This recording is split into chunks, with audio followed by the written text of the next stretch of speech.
Muscles.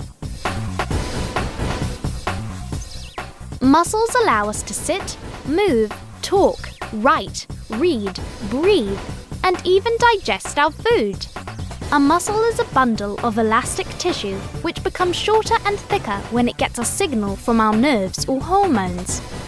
There are 3 kinds of muscle: skeletal muscle, smooth muscle, and cardiac muscle.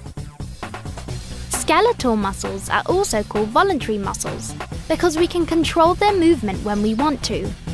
These muscles vary in size and strength, from the small muscles around our eyes to the large, strong muscles of our thighs.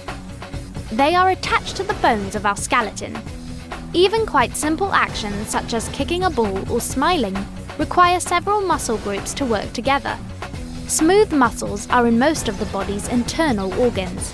For example, smooth muscles in our stomach move food through our digestive system. Tiny muscles in our eyes make the pupil bigger or smaller when the light is bright or dark.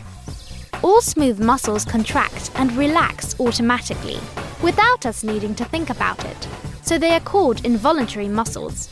The third group, cardiac muscles, are only in the walls of the heart. These muscles contract and relax automatically in a powerful, regular rhythm to pump blood around our body. Our heart beats about 70 times a minute every single minute of our lives, without ever resting.